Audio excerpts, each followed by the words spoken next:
బాహుబలి విషయంలో ఇప్పుడు ఏ చిన్న మాట అయినా సెన్సేషన్ అవుతుంది. ప్రతి చిన్న అప్డేట్కి విపరీతమైన రెస్పాన్స్ వస్తుంది. ఇదంతా ఇప్పటి వరకు సినిమా కోసమే వాడారు.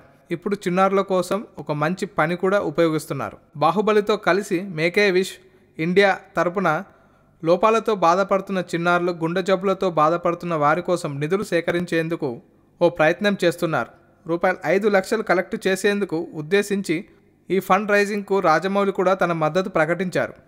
ఒక చిన్న విరాళం పెద్ద మార్పు తీసుకొస్తుందని, సహాయం చేద్దాం, నవ్వులు పంచుకుందాం అంటూ ఈ ఫండ్ రైజింగ్ కార్యక్రమాన్ని గురించి ట్వీట్ పెట్టాడు రాజమౌళి. ఒక మంచి పని చేసి, ఒక చిన్నారికి సహాయం చేసి, బాహుబలి గుడ్డీస్తో పాటు మొదటి రోజు టికెట్ గెలుచుకోమంటూ నిధులు సమీకరిస్తూ దీన్ని ప్రతి ఒక్కరూ సహాయం చేసే అవకాశం ఉండగా 100 రూపాయల నుంచి ప్రతి ఒక్కరూ విరాళం అందియవచ్చని, మీరు కూడా ఇవ్వాలనుకుంటే ఈ వెబ్సైట్ను విజిట్ చేయండి అంటూ చెప్పారు. మీకు నచ్చినట్లయితే సబ్స్క్రైబ్ చేయండి. ఫిలిమి స్టార్స్ బోలెడంత న్యూస్ బోల్డ్గా.